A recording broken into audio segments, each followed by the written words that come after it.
ETF index mutual funds నేర్చుకుని stock మార్కెట్లో రాణించాలనుకుంటున్నారా? వెంటనే ఈ నెంబర్కి కాల్ చేయండి. నమస్తే, నేను జీవి సత్యనారాయణ. ఈ వీడియోలో ఎడ్యుకేషన్ లోన్లు ఇప్పుడు అమెరికాలో ఏదైతే ట్రంప్ తోటి నిర్ణయాలు అస్తవ్యస్తం అయిపోతున్నాయో, రోజొక అంటే డెసిషన్, ఒకరోజు పాజిటివ్ ఒకరోజు నెగిటివ్. అయితే ఇది మెయిన్గా ఎవరైతే ఎడ్యుకేషన్ కోసం అమెరికాలో వెళ్తారో ఆ రుణాలు ఏదైతే ఎడ్యుకేషన్ లోన్ తీసుకుంటారో వాటి మీద అనమాట.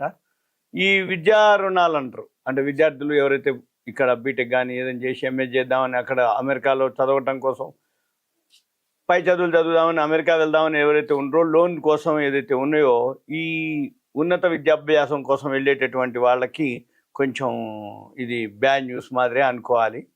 అయితే అదేంటిదో చూద్దాము, దాన్ని ఎలా చూడాలి అనేది ముందు చూద్దాము. ఎప్పుడైతే ఈ ట్రంప్ నిర్ణయాలు ఏవైతే కఠినతరం అయిందో, వాళ్ళు మన ఇండియన్ కానీ వరల్డ్ మొత్తం, మన ఒక్కళ్ళమే కాదు అన్ని దేశాలు ఉన్నత విద్యాభ్యాసం కోసం ఎవరైతే ఆ దేశానికి వెళ్ళి చదువుకుందాం అనుకుంటుర్రో, అయితే ఇప్పుడు అక్కడ ఉన్న వాళ్ళ పరిస్థితే బాగలేదు. అంటే చదువు అయిపోయినా ఉద్యోగాలు రాకపోవటం, అంటే సీనియర్లు అవుతారు కదా, అయితే వాళ్ళకి లేవు కాబట్టి ఇక్కడి నుంచి పోవాలన్నా వద్దా, పోతే ఏంటిది, ఇంట్రెస్ట్ ఉంది పోవాలని, కానీ పోవటం వలన మరి ఎలా ఏంటిది అనేది దాని మీద ఇప్పుడు మనం అంటే ఏంది, పోయే వాళ్ళు విద్యార్థుల సంఖ్య తగ్గుతూ ఉండటం. రెండోది, ఎవరైతే ఈ ఎడ్యుకేషన్ లోన్ ఇస్తాయో బ్యాంకులు ఉన్నాయి, ఎన్బిఎఫ్సిలు నాన్ బ్యాంకింగ్ ఫైనాన్స్ కంపెనీలు ఉన్నాయి, వాళ్ళందరూ కూడా ఈ లోన్లు ఎప్పుడైతే ఉండవో, అంటే పోయే వాళ్ళు లేకపోతే లోన్ ఇవ్వకపోతే వడ్డీ రాదు. అందుకని ఏమవుతుంది, ఈ ఎక్కువ శాతం వీళ్ళ లోన్లన్నీ కూడా 50 నుంచి 75% అటువంటి లోన్లే ఉంటాయి. ఎందుకంటే ఒక అబ్బాయి బయటికి పోయిండు, అమ్మాయి బయటికి పోయింది, ఉన్నది అని అంటే సెక్యూరిటీలు అవన్నీ పెట్టుకొని 50 నుంచి 70 లక్షలు 80 లక్షలు వాళ్ళ చదువుని బట్టి 1 crore వరకు వాళ్ళు లోన్ తీసుకుంటారు. ఏది 2 years టైం పీరియడ్లో ఇన్స్టాల్మెంట్గా. అందుకని ఏమవుతుంది, ఆ లోన్ ఏదైతే అమౌంట్ ఉందో అదంతా వీళ్ళకి బెనిఫిట్ అనమాట. సేఫ్గా వీళ్ళకి పైసలు వచ్చేటటువంటి, వడ్డీ వచ్చేటటువంటి బిజినెస్ అది. అయితే దీంతో ఏమవుతుంది, కొంచెం ఎప్పుడైతే పిల్లలు బయటికి పోరో ఆటోమేటిక్గా లోన్లు ఉండవు. అది కొంచెం అంటే ఇచ్చే వాళ్ళకి అనమాట బిజినెస్ తగ్గిపోతుంది అనేది ఒకటి.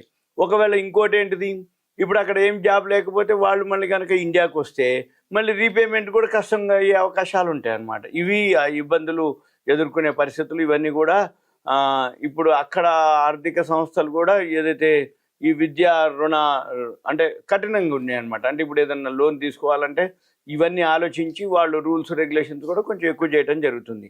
అయితే ఏవైతే బాగా అక్కడ అమెరికాలో ఒకవేళ పోవాలని ఉండి ఇంట్రెస్ట్ ఉండి ఇవన్నీ దాటి కనుక చేసదలుచుకుంటే, అక్కడ బ్రాండెడ్ ఏవైతే ఉన్నాయో అమెరికాలో ఏదైతే ఈ సుంకాల యుద్ధంతో ఆర్థిక మాంద్యం రావచ్చు అనేది ఒక భయం.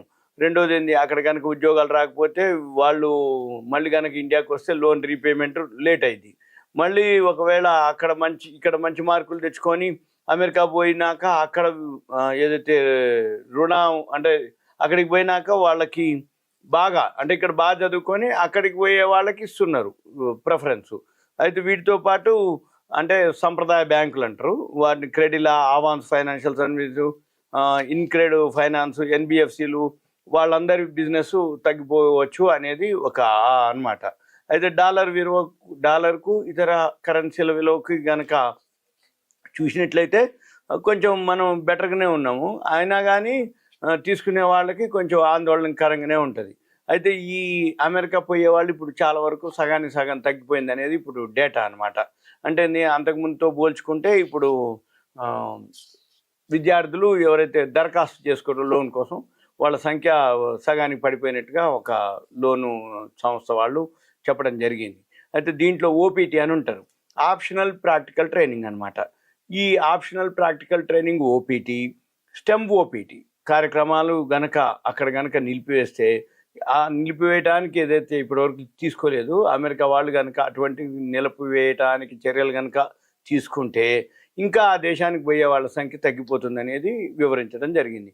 ఓపీటీని కనుక రద్దు చేస్తే అమెరికాలో చదువు పూర్తి అయిపోయినాక విద్యార్థులు జాబ్ పొందడం కొంచెం కష్టతరం అయింది. అందువలన ఏమవుతుంది, వాళ్ళు లోన్ రీపేమెంట్ చేయడం కష్టమైంది. వాళ్ళు ఇక్కడికి వచ్చినాక మళ్ళీ సెట్ అయిన దాకా లోన్లు డిఫాల్ట్ కావటం, ఇర్రెగ్యులర్ అవ్వటం, పేమెంట్ లేట్ అవ్వటం, ఇవన్నీ కొంచెం జరుగుతాయి అన్నమాట. మళ్ళీ దాంతో వడ్డీ పడుతూ ఉంటుంటుంది. ఎంత టైం డిలే అవుతున్నా కొద్దీ అంత వడ్డీ భారం పడుతుంటుంది. అయితే ఇప్పటికే లోన్ తీసుకొని వెళ్ళిపోయిన వాళ్ళు ఉన్నారు విద్యార్థులు. అక్కడ ఇప్పటికి 4-5 నెలలు అయిపోయి కూడా 4-5 నెలలు అయినా కానీ ఇంకా ఏమి రాలేదు వాళ్ళందరూ.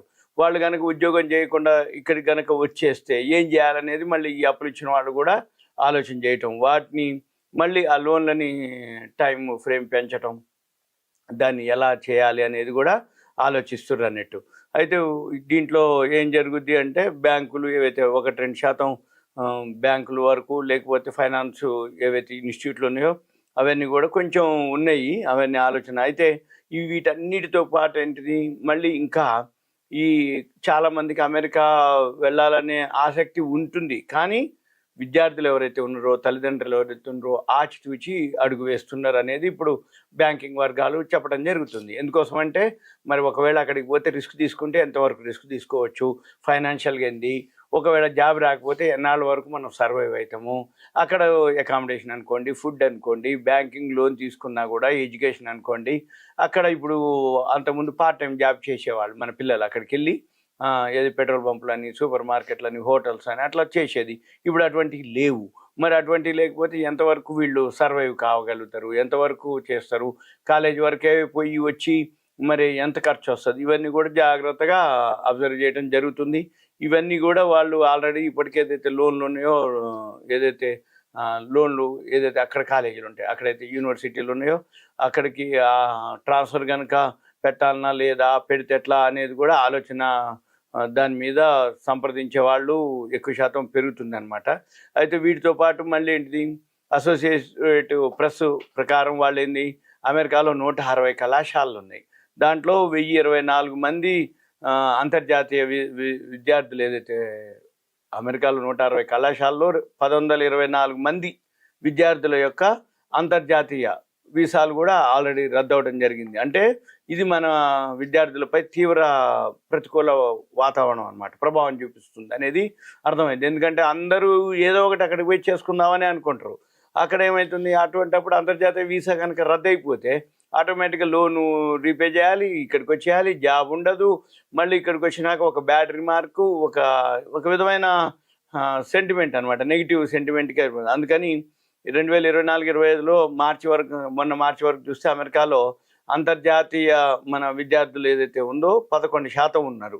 అక్కడ భారతీయ విద్యార్థులు అంటే ఓవరాల్గా అంతర్జాతీయ విద్యార్థులు 11% ఉంటే మన ఇండియా వాళ్ళే 28% తగ్గినట్లుగా ఈ ICEF వాళ్ళు డేటా చెప్పడం జరిగింది. అమెరికాపై ఆకర్షణ తగ్గి ఇప్పుడు UK, ఆస్ట్రేలియా, కెనడా వంటి ప్రత్యామ్నాయం అంటే వేరే దేశానికి వెళ్దాం అనేది మన ఇండియన్ పీపుల్ ఎక్కడికో ఎక్కడికి వెళ్ళాలి, మన కంట్రీ కాకపోయినా UKకో, ఆస్ట్రేలియాకో, కెనడాకో వెళ్ళేసి అక్కడికి వెళ్ళాలనే ప్లాన్తో ఉన్నారు అనేది ఉంది. అయితే అక్కడ విద్యా రుణాలకి గిరాకీ ఉంది. ఏది ఇప్పుడు మనం అనుకుంటున్నట్టు UK, ఆస్ట్రేలియా, కెనడా వాటికి వెళ్ళే వాళ్ళకి అక్కడ రుణాలకి గిరాకీ ఉంది.